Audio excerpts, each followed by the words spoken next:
నమస్తే, నా పేరు తేజస్విని. బీసీఎన్ న్యూస్ కి స్వాగతం. ముందుగా ముఖ్యాంశాలు. 5 కోట్ల నిధులతో చేపట్టనున్న పాలకొల్లు దొడ్డిపట్ల రహదారి అభివృద్ధి పనులకు భూమి పూజ చేసిన నిమ్మల రామనాయుడు. కూటమి ప్రభుత్వాన్ని ప్రజలు ఆశీర్వదించారన్న మంత్రి. అమలాపురం కలెక్టరేట్ లో జరిగిన డీఆర్సీ సమావేశంలో పాల్గొన్న మంత్రి అచ్చెన్నాయుడు. తుఫాను వల్ల పంట నష్టపోయిన రైతులకు హెక్టార్కు 25,000 రూపాయలు పరిహారంగా అందిస్తామని ప్రకటన. మోందా తుఫాన్తో నష్టపోయిన రైతులను ఆదుకోవడంలో కూటమి ప్రభుత్వం విఫలమైంది. విమర్శలు గుప్పించిన వైసీపీ మాజీ ఎమ్మెల్యే కైలే అనిల్ కుమార్.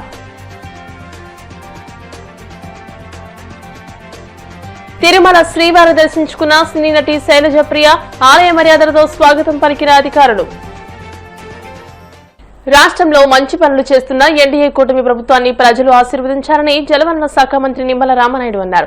పశ్చిమ గోదావరి జిల్లా యలమంచలి మండలం అడవిపాలెంలో నిర్వహించిన కార్యక్రమంలో 5 కోట్ల రూపాయల నిధులతో చేపట్టనున్న పాలకొల్లు దొడ్డిపట్ల రహదారి అభివృద్ధి పనులకు మంత్రి భూమి పూజ చేసి శిలాఫలకాన్ని ఆవిష్కరించారు. అనంతరం నిర్వహించిన బహిరంగ సభలో మంత్రి రామనాయుడు మాట్లాడుతూ పాలకొల్లు నియోజకవర్గంలో అభివృద్ధి అనేది గత టీడీపీ ప్రభుత్వంలోనూ నేడు కూటమి ప్రభుత్వంలోనూ మాత్రమే జరుగుతుందని అన్నారు. ఏడాదిన్నర కాలంలో నియోజకవర్గంలో 53 కోట్లతో ఆర్ఎన్బీ రహదారులు అభివృద్ధి జరిగాయని, గత టీడీపీ ప్రభుత్వంలో 149 కోట్లతో రహదారుల అభివృద్ధి జరిగిందని తెలియజేశారు.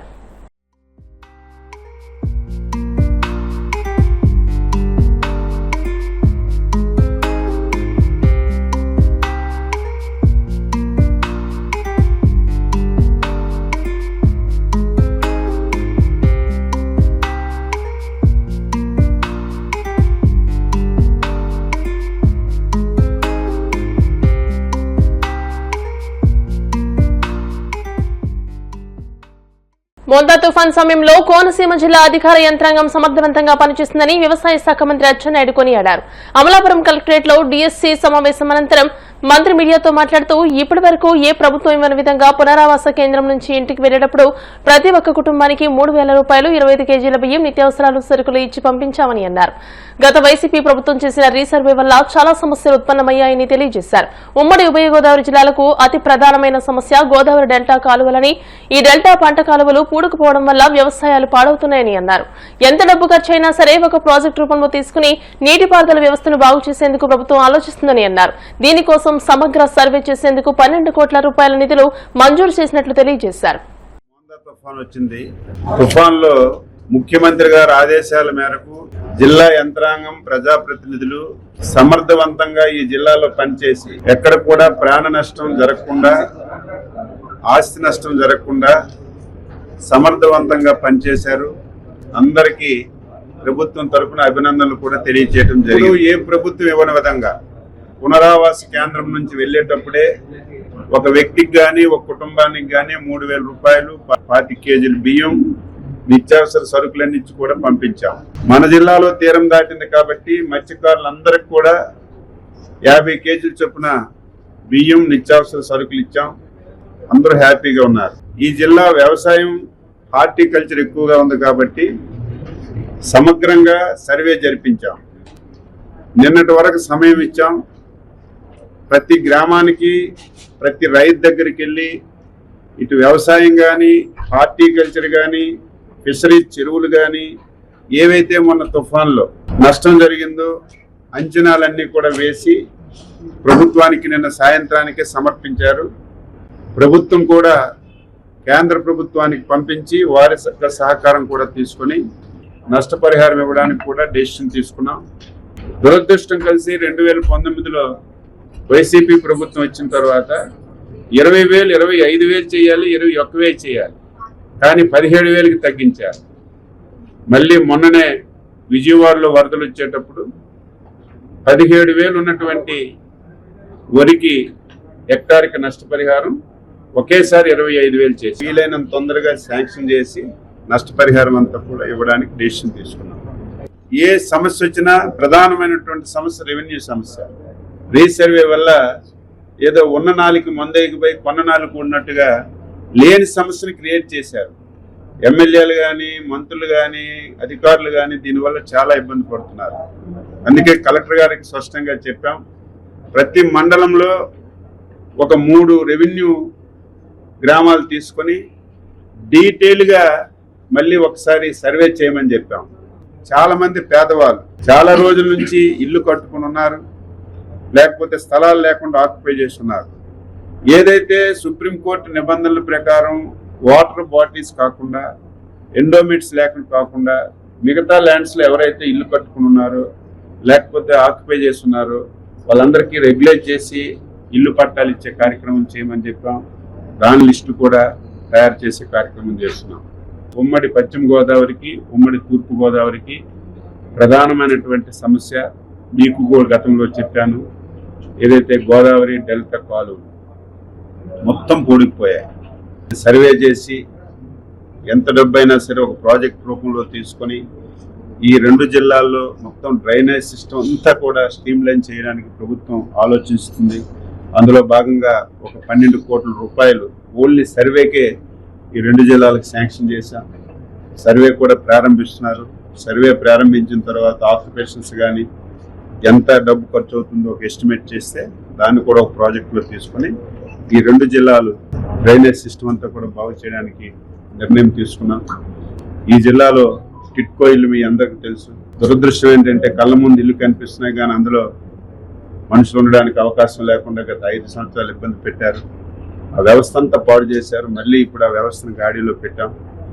టార్గెట్ మార్చి పెట్టాం. ఈ జిల్లాలో ఉన్నటువంటి టిట్కో ఇల్లు అన్ని కూడా మార్చిలోగా ఇల్లు పూర్తి చేయడం, ఇన్ఫ్రాస్ట్రక్చర్ ఇచ్చి మార్చిలో భారీ స్థాయిలో మళ్ళీ గృహ ప్రవేశాలు పెట్టి ఈ 6-7 సంవత్సరాల నుంచి పేదవాడు పడుతున్నటువంటి ఈ ప్రధాన సమస్యకి పరిష్కారం మోంతా తుఫాన్ ప్రభావంతో నష్టపోయిన రైతులను ఆదుకోవడంలో కూటమి ప్రభుత్వం విఫలమైందని వైసీపీ రాష్ట్ర అధికార ప్రతినిధి మాజీ ఎమ్మెల్యే కైలే అనిల్ కుమార్ ఆగ్రహం వ్యక్తం చేశారు. తాడేపల్లిలోని వైసీపీ కేంద్ర కార్యాలయంలో ఆయన మీడియాతో మాట్లాడుతూ అన్నదాతలను గాలికి వదిలేసిన కూటమి ప్రభుత్వం మా వల్లే తుఫాన్ ఆగిపోయిందంటూ ప్రచారం చేసుకుంటుందని మండిపడ్డారు. పంట నష్టపోయి రోజులు గడుస్తున్నా ఇంకా అంచనాలు వేయకపోవడంతో పాటు కనీసం రైతులకిచ్చే పరిహారంపై కూడా ముఖ్యమంత్రి చంద్రబాబు ప్రకటన చేయకపోవడం దారుణమని ఆక్షేపించారు. తక్షణమే ప్రభుత్వం రైతులకు అందించే సాయంపై ప్రకటన చేయాలని డిమాండ్ చేశారు. రైతుల్ని నమ్మించి రైతుల్ని బ్లాక్మెయిల్ చేసే పరిస్థితి ఈ రోజు జరుగుతోంది. క్షేత్రస్థాయిలో ఎన్యూమరైజేషన్ చేస్తే రేపొద్దున మీ పంట నష్టం నమోదు చేస్తే ధాన్యం కొనుగోలు చేయమని చెప్పి ఒకవైపున బ్లాక్మెయిల్ చేస్తూ రైతుల్ని, ఒకవైపు రకరకాలుగా వాళ్ళని మీరు వస్తే కేసులు పెడతామని చెప్పి బెదిరిస్తా ఉన్నారు. ముఖ్యమంత్రి మొన్న సాక్షాత్తు మాజీ ముఖ్యమంత్రి జగన్మోహన్ రెడ్డి గారు వచ్చినప్పుడు రైతన్నల పరిస్థితి చాలా దారుణంగా వాళ్ళందరూ కూడా జగన్మోహన్ రెడ్డి గారి ముందు చెప్పుకున్నారు. కానీ వాళ్ళు ఏమీ చేయలేని పరిస్థితుల్లో అగమ్యగోచరంగా వాళ్ళ పరిస్థితి అగమ్యగోచరంగా తయారైందని చెప్పి ఈ సందర్భంగా తెలియజేస్తా ఉన్నాం. ఒక్కరోజు ముందు ఒక్కరోజు మాత్రమే గడువు ఇచ్చారు. ఎన్యూమరేషన్ చేయడం కోసం ఒక్క రోజులో సాధ్యపడే విషయం అని చెప్పి నేను అడుగుతా ఉన్నా.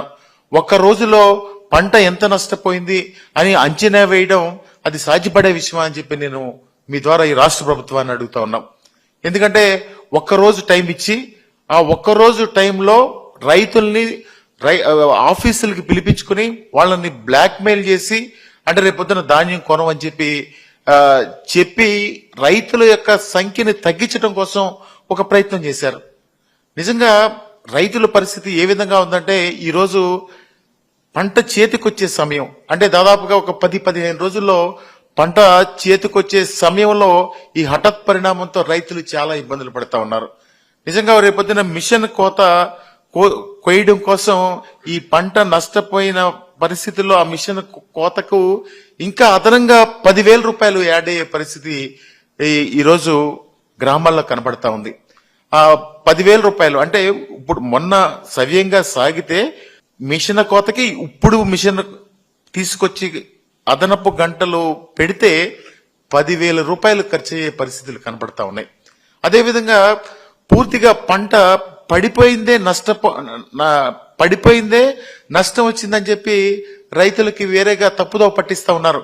కానీ నిలబడిన పంట కూడా నష్టపోయే పరిస్థితి ఈరోజు పంట కనపడతా ఉంది. ఎందుకంటే ఇప్పుడే పంట పాలు పోసుకునే టైంలో అంటే ఆ సంకు ఏదైతే ఉందో ఆ సంకు ఇంకా బతికే పరిస్థితి లేదు. ఈరోజు వెళ్ళి మనం ఒకసారి అది గమనిస్తా ఉంటే అవన్నీ కూడా తప్పలు కనిపిస్తా ఉంటాయి. అంటే ధాన్యం తయారయ్యే పరిస్థితి లేదని చెప్పి మనం చేస్తా ఉన్నాం. అదేవిధంగా ఈ ప్రభుత్వం అలాంటి సమయంలో చేయాల్సిన పని ఏంటంటే గ్రామాల్లో కొంచెం ఎక్స్పర్ట్స్ తీసుకెళ్లి ఎంత పంట నష్టపోయింది అనే కార్యక్రమాన్ని వాళ్ళు చేయాల్సింది పోయి ఈరోజు రైతుల్ని బ్లాక్ మెయిల్ చేసే పరిస్థితి కనపడతా ఉందని చెప్పి కూడా తెలియజేస్తా ఉన్నాం. అదేవిధంగా అసలు ఈ పరిస్థితి అంతటికి కూడా కారణం ఏంటంటే సక్రమంగా ఎప్పుడు కూడా ఈ క్రాప్ చేసి సవ్యంగా ఇంత పంట పండించాము అని ఈ క్రాప్ చేసి సవ్యంగా ఈ క్రాప్ చేస్తే ఈ పరిస్థితులు వచ్చే పరిస్థితి ఉండేది కాదు. ఈరోజు ఎంత పంట రైతులు పండించారో కూడా రాష్ట్ర ప్రభుత్వానికి తెలియని పరిస్థితులు ఈరోజు నెలకొని ఉన్నాయంటే వీళ్ళకి వ్యవసాయం మీద ఎటువంటి చిన్న చూపు ఉందో ఒకసారి రాష్ట్ర ప్రజలందరూ కూడా గమనించవలసిందిగా కోరుతా ఉన్నా. రైతుల్ని ఆదుకోవలసిందిగా కూడా ఈ రాష్ట్ర ప్రభుత్వాన్ని డిమాండ్ చేస్తా ఉన్నాం. ఎందుకంటే పంటల బీమా ఇదివరకు జగన్మోహన్ రెడ్డి గారు 5 సంవత్సరాలు ముఖ్యమంత్రిగా ఉన్న సమయంలో పంటల బీమా ఉండేది. ఒక ధైర్యంగా ఉండేవాళ్ళు రైతులు. ఏదైనా ప్రకృతి విపత్తు వస్తే వెంటనే ఈ క్రాప్ ద్వారా గాని వివరాలన్నీ కూడా వచ్చాయి. వెంటనే కూడా రాష్ట్ర ప్రభుత్వం నుంచి చేయాల్సిన సాయం జరిగేది. రైతు కూడా ధైర్యంగా ఉండేవాళ్ళు పంట నష్టపోయినా గాని. కానీ ఈరోజు అసలు మీరు వరి పండించొద్దు, వరి పండించకూడదు అని చంద్రబాబు నాయుడు గారు సాక్షాత్తు ఆయనే చెప్తా ఉన్నాడు. మీరు గ్రామాల్లో పరిస్థితి చూస్తే కొన్ని ప్రాంతాల్లోకి వెళ్తే వరి తప్ప పండించని వేరే పంట పండించడానికి అవకాశాలు లేవు. వరి మినుము తప్ప ఎక్కడ కూడా ఆ డెల్టా ప్రాంతంలో వేరే పంటలు పండించడానికి అవకాశం లేదు. కానీ ఈ రాష్ట్ర ప్రభుత్వమే ఈ వ్యవసాయాన్ని వాళ్ళు డిస్కరేజ్ చేసే విధంగా రైతులు ఉన్నారో వాళ్ళని హక్కుని చేర్చుకోవాల్సింది పోయి డిస్కరేజ్ చేస్తూ బెదిరిస్తూ ఈరోజు అదేమనంటే ఏమంటారు, జగన్మోహన్ రెడ్డి గారిని విమర్శిస్తా ఉంటారు.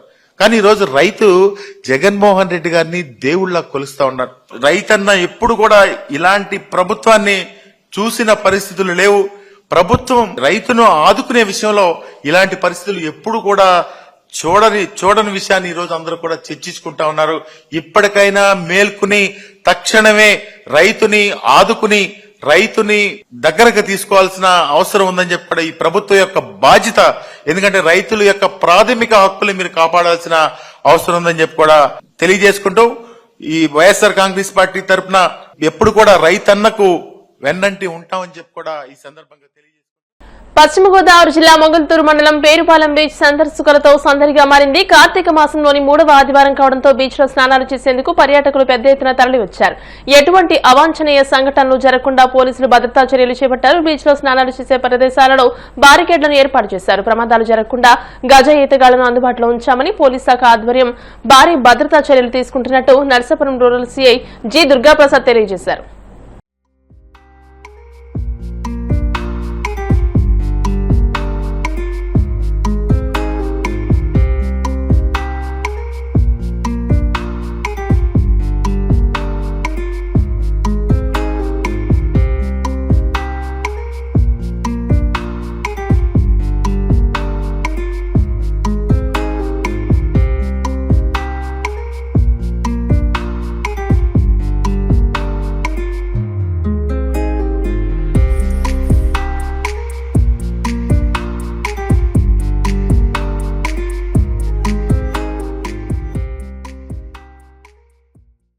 సీనియర్ ఆఫీసర్స్ ఎస్పీ గారి ఇన్స్ట్రక్షన్ ప్రకారంగా డిఎస్పీ గారి ఇన్స్ట్రక్షన్ ప్రకారంగా ఇవాళ కార్తీక మాసం మరోవర్ సండే అవడంతో బీచ్ బందోబస్తు చేసుకున్నాం.